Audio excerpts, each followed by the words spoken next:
स्वागत है आप सभी का जी न्यूज पर। मैं हूं साक्षी बत्रा। इस खास शो में हम चर्चा करने वाले हैं फार्मा सेक्टर को देखते हुए। देखा जाए तो पिछले एक साल में बीएसई हेल्थ केयर इंडेक्स में केवल 1% तक का गेन देखने को मिला है। हालांकि अगर इसे ब्रॉडर इंडिसेस सेंसेक्स से कंपेयर करा जाए तो 22% तक का रिटर्न ब्रॉडर इंडिसेस ने दिया है। काफी कुछ कंसर्न्स रहे हैं इस पूरे इस सेक्टर के लिए। भले ही वो देखा जाए तो हेडविंड्स, मेनी हेडविंड्स यहाँ पर देखने को मिले हैं। ऑनगोइंग जो यूएस एफडीए से रेगुलेटरी कंसर्न्स हो, इंपोर्ट अलर्ट्स जो कंपनियों पर जारी हो रहा है, फॉर्म 483 जारी हो रहा है, या फिर करेंसी वोलेटिलिटी कंसर्न्स ही क्यों ना हो, या फिर इंडियन फॉर्मुलेशंस कारोबार में स्लो डाउन ही क्यों ना हो, इन सभी बातों के ऊपर चर्चा करने के लिए हमारे साथ इस खास शो में दो मेहमान भी मौजूद रहेंगे। मिस्टर केवल हांडा है हमारे साथ, फॉर्मर एमडी ऑफ फाइजर, वो हमारे साथ जुड़े हैं। साथ ही मेरे साथ मेरे सहयोगी अंचल भी मौजूद रहेंगे इस चर्चा में आगे बढ़ाने के लिए। और हमारे साथ एक और हमारे साथ बहुत ही खास मेहमान मौजूद रहेंगे। मिस्टर सरबजीत कौर नागरा भी मौजूद होंगे और उन्हीं से हम बातचीत करेंगे कि किस तरीके से अब फार्मा क्षेत्र पे इन्वेस्टर्स को अपनी नजर रखनी चाहिए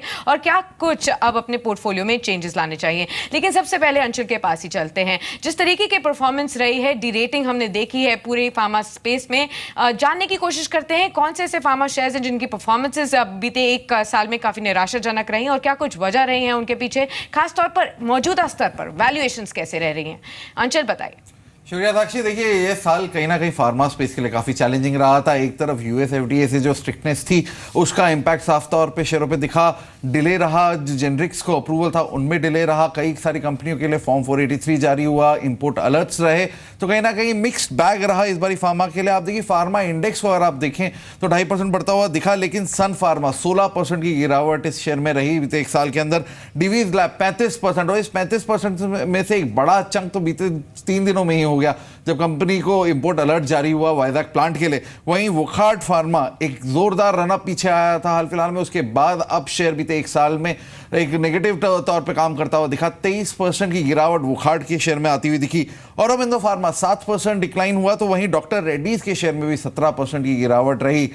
गिरावट आ चुकी है और नॉर्मली कहा जाता है बाजार में गिरावट आने का, शेयरों में गिरावट आने का वैल्यूएशन इंप्रूव होते हैं, लेकिन अगर आप करंट वैल्यूएशंस पे भी देखें तो एज सच अभी काफ़ी स्पेस बाकी है।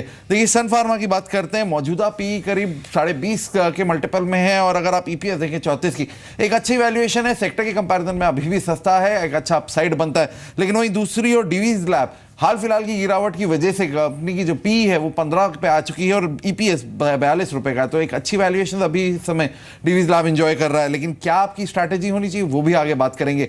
वोखार्ट, जैसा कि मैं बात कर रहा था, सबसे ज्यादा गिरने वाले शेयरों में से एक था और सबसे महंगा अभी भी बना हुआ है। सेक्टर के पी से ज्यादा 56 के मल्टीपल में इस समय ट्रेड हो रहा है और महज 13 रुपए की ईपीएस होल्ड करती है। वो औरोबिंदो फार्मा मोरलेस फेयरली प्राइस्ड है और डॉक्टर रेड्डीज रिलेटिवली हाई अभी भी महंगा है, 38 के मल्टीपल में ट्रेड कर रहा है, जबकि ऑलमोस्ट 70 रुपए की ईपीएस होल्ड करती है। एब्सोल्युटली, शुक्रिया अंचल, आप बने रहिए हमारे साथ। कुछ और मुद्दों पर भी आपसे चर्चा करेंगे।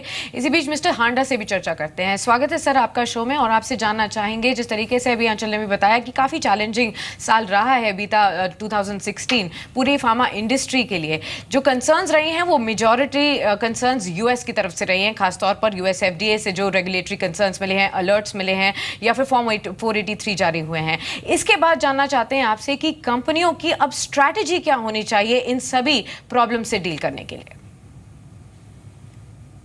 या आपकी बात सही है।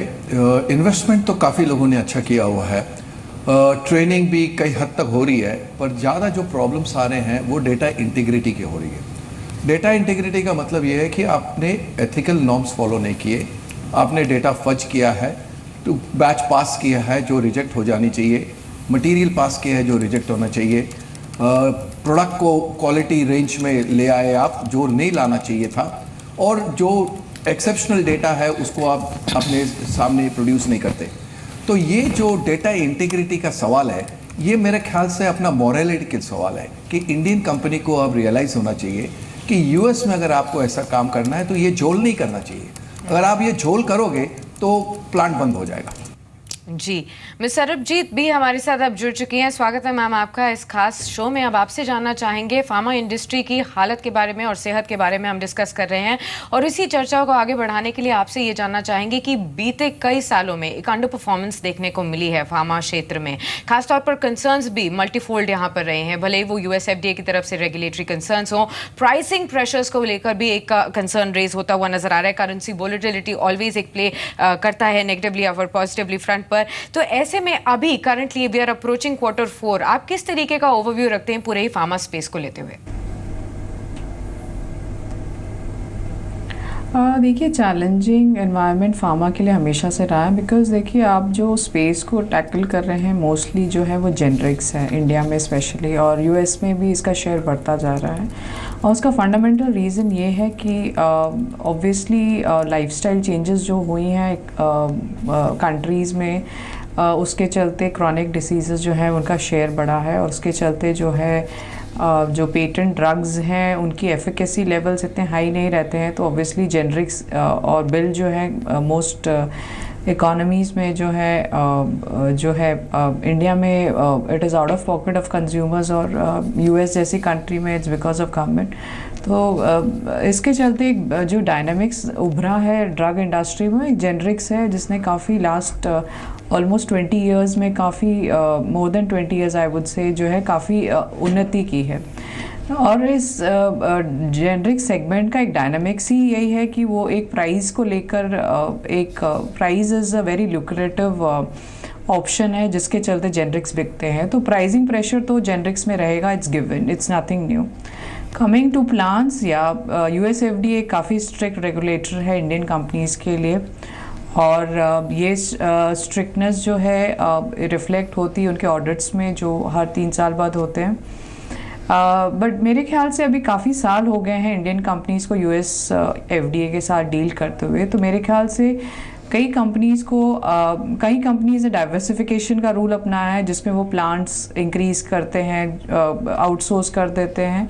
मुझे लगता है इससे अच्छा उन्हें अपनी एक वैल्यू चेन में इंक्रीमेंट लाना चाहिए ताकि वो US FDA जो है ऐसे थ्रेट्स को या उसकी नेगेटिव रिस्पॉन्सेस की प्रोबेबिलिटी को कम कर सके। वो एक इनिशिएटिव है जो इंडस्ट्री जो है काफ़ी टाइम से करने की कोशिश में पर कर नहीं पा रही है because of lack of man power which is as good as they want for to handle such situations. तो ये जो रिस्क हैं ये बहुत पहले से रिस्क हैं, ये रिस्क नए नई इंडस्ट्री के लिए हैं, बट या उनका जो इम्पैक्ट होता है स्टॉक्स पे डेफिनेटली काफ़ी होता है। तो हमने तो हमेशा से ही एडवाइस किया इन्वेस्टर्स को, जब भी आप इस क्षेत्र में निवेश करें आप वैल्यूएशंस को ही देखें।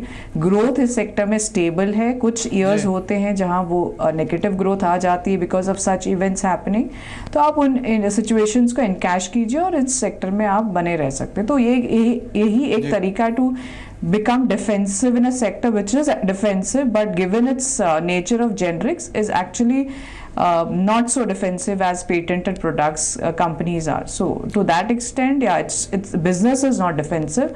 तो ऐसे माहौल में आपको एक कंजर्वेटिव इन्वेस्टर की तरह चलना चाहिए। जब भी इनमें ऐसे इवेंट्स होते हैं और स्टॉक्स काफ़ी गिरते हैं तो आप उस पे वैल्यूएशंस देख के आप निवेश कर सकते हैं और अच्छी सरबजीत जी इसी पे एडिंग ऑन, यही एक स्ट्रैटेजी है जो सेक्टर में आपके काम आ सकती है।